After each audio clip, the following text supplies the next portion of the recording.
નમસ્કાર વિદ્યાર્થી મિત્રો, ફરીથી મારા એક નવા લેક્ચરમાં તમારું હાર્દિક સ્વાગત છે. સ્પર્ધાત્મક પરીક્ષામાં અંગ્રેજી વિષયમાં જે શબ્દ સમૂહ માટે એક શબ્દ હોય છે, તેવા જે મોસ્ટ આઈપી હોય છે એવા શબ્દ સમૂહ વિશે આજે આપણે સમજીશું. વન વર્ડ સબસ્ટિટ્યુશન એટલે ગુજરાતીમાં જેમ કેવું શું કહેવાય, શબ્દ સમૂહ માટે એક શબ્દ. પેલું છે ઓમ્નિસેન્ટ. શું છે એને? ઓમ્નિસેન્ટ એટલે પર્સન હુ નોઝ એવરીથિંગ, કે જે વ્યક્તિ કે જેને બધું જ ખબર હોય, બધું જ જાણતું હોય, એટલે શું કહેવાય? ઓમ્નિસેન્ટ. દાખલા તરીકે ભગવાન, આપણે બધા એમ કહીએ છીએ કે ભગવાનને બધું જ ખબર હોય છે. પછી રેટિસેન્ટ, બીજો શબ્દ છે રેટિસેન્ટ, વન હુ સ્પીક્સ લેસ. એવો વ્યક્તિ કે જે ઓછું બોલતું હોય. બે પ્રકારના વ્યક્તિ હોય છે. એક વ્યક્તિ હોય નબળું બોલ, વધારે પડતું બોલતું હોય તેને આપણે ટોકેટિવ કહીએ છીએ. પણ જે વ્યક્તિ સાવ ઓછું બોલતું હોય, નહીવત બોલતું હોય, એને શું કહેવાય? રેટિસેન્ટ. શબ્દ સમૂહ માટે એક શબ્દ છે. પછી છે theist, one who believes in God. જે ભગવાનનું અસ્તિત્વ છે અથવા ભગવાનમાં જે વ્યક્તિ માનતા હોય એવા વ્યક્તિને શું કહેવાય? થેઇસ્ટ. સેન્ટેનેરિયન, a person who is above 100 years.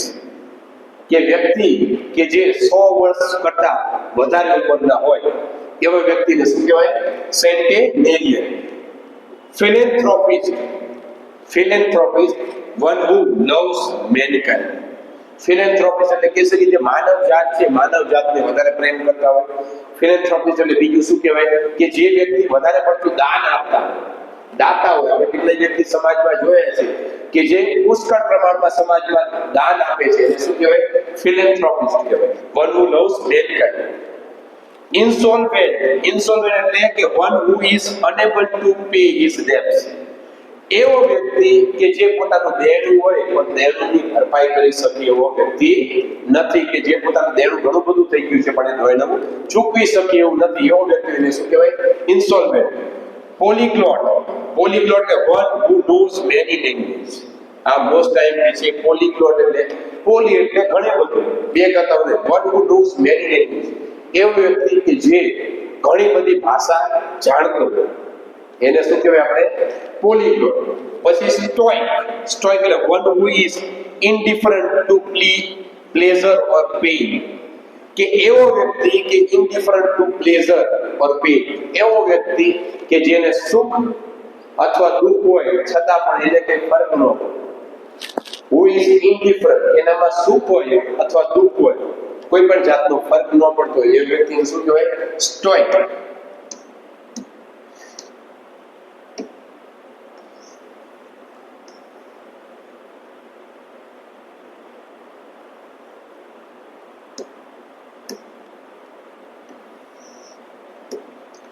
પછી છે શબ્દ છે ઓપ્ટિમિસ્ટ, one who looks the bright side of things. ઓપ્ટિમિસ્ટ એટલે આશાવાદી, કે જે કોઈ પણ પરિસ્થિતિ હોય, કોઈ પણ વસ્તુ હોય એમાં હંમેશા આશા હોય, હકારાત્મક જોતો હોય, પોઝિટિવ જોતો હોય, એ શું કહેવાય? ઓપ્ટિમિઝમ. ગ્લટન, 10મો શબ્દ ગ્લટન, one who eats too much. કે જે વ્યક્તિ વધારે પડતું ખાતો હોય, આપણે ગુજરાતીમાં કે ખાવતું, એટલે અંગ્રેજીમાં એને વન વર્ડ સબસ્ટિટ્યુટ શબ્દ સમૂહ માટે શબ્દ કયો છે? ગ્લટન. કે જે વધારે પડતું ખાતો હોય ને શું કહેવાય? ગ્લટન. કેટાલોગ લિસ્ટ ઓફ બુક્સ. જ્યારે આપણે કોઈ પણ હોલમાં કે જ્યારે કોઈ પણ પબ્લિકેશન હાઉસ હોય ત્યાં તમે ચોપડી વધારે પડતી લેવા જો, એમની પાસે કેટાલોગ કે જેમાં બધી ચોપડીઓનું લિસ્ટ આપ્યું હોય કે જેથી તમને ખબર પડે કે કઈ કઈ ચોપડી અહીંયા અવેલેબલ છે. Illegible, a handwriting that cannot be read.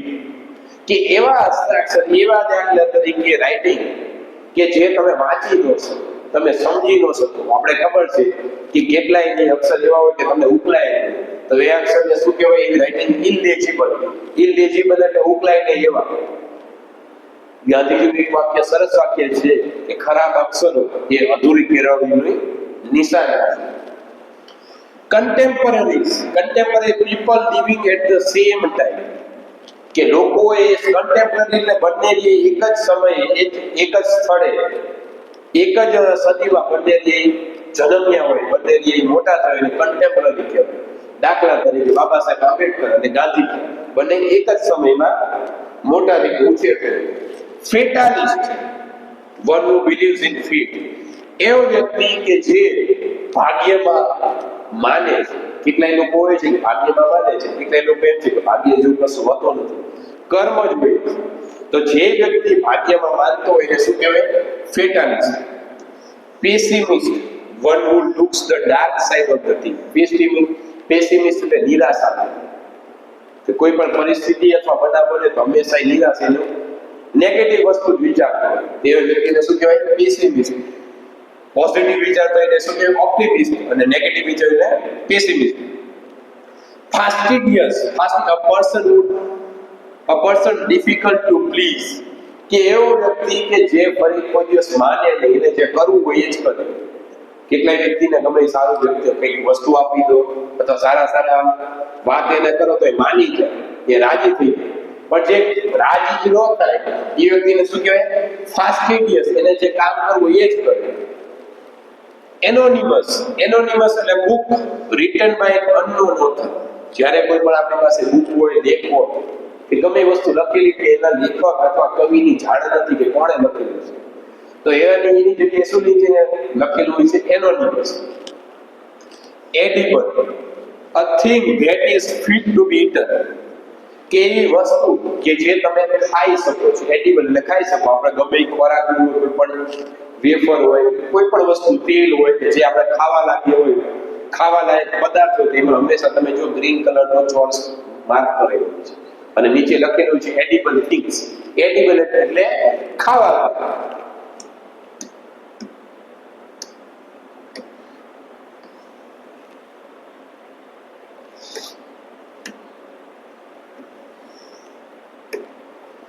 પછી honorary, work for which no salary is paid, કે એવું કાર્ય કે જે કાર્ય તમે કરો કે જે કાર્ય કરવાના તમને પૈસા મળતા નથી, માત્ર તમારે સેવા કરવાની છે, તમારા શોખ ખાતર તમે કાર્ય કરો છો, એવા કાર્યને શું કહેવાય? Honorary. Illiterate, a person who cannot read or write, એવો વ્યક્તિ કે જે વાંચવાનું કે લખવાનું જાણી ન શકે. ઇલિટરેટ એટલે અભણ. એવો વ્યક્તિ કે જે લખવાનું કે વાંચવાનું જાણતો નથી, એને શું કહેવાય? અભણ. આપણે અંગ્રેજીમાં શું કહેવાય? ઇલિટરેટ. ઓબ્સોલેટ એટલે thing no longer in use, કે એવી વસ્તુ કે જે અત્યારે ઉપયોગમાં ન હોય એને શું કહેવાય? ઓબ્સોલેટ. દાખલા તરીકે જૂના જમાનામાં અત્યારે ટપાલ, અમે નાના હતા ત્યારે ટપાલનો ઉપયોગ થતો હોય, પણ અત્યારે તમને ખબર છે ટપાલનું ચલણ સાવ ઓછું થઈ ગયું છે. ન હોય અત્યારે કોઈ ટપાલ કરતું નથી, મોબાઈલથી મેસેજ કરી દે છે તો ફોન કરી દે છે. ટપાલનું ચલણ ઓછું થઈ ગયું છે. સિનેક્યોર, an office with high salary but no work, કે એવી ઓફિસ, એવી જગ્યાએ કે જ્યાં તમને વધારે પડતા પૈસા તો આપવામાં આવે, સેલરી આપવામાં આવે, પણ તમારી આ જગ્યાએ કંઈ કામ કરવાનું નથી. તો એવી જોબ હોય, ઓફિસ એવી જગ્યા હોય કે જ્યાં તમને પૈસા સારા મળે પણ તમારી આ કામ કરવાનું કંઈ ન હોય, કંઈ કામ ન હોય, એને શું કહે? સિનેક્યોર. બિબ્લિયોફાઇલ, વન હુ લવ્સ બુક્સ, કે જેવો વ્યક્તિ હોય કે જેને ચોપડી બહુ જ ગમતી, ચોપડી બહુ જ વાંચવી, ગમે નવરો બેઠો હોય પુસ્તકો જ વાંચવા, એવા વ્યક્તિને શું કહેવાય? બિબ્લિયોફાઇલ.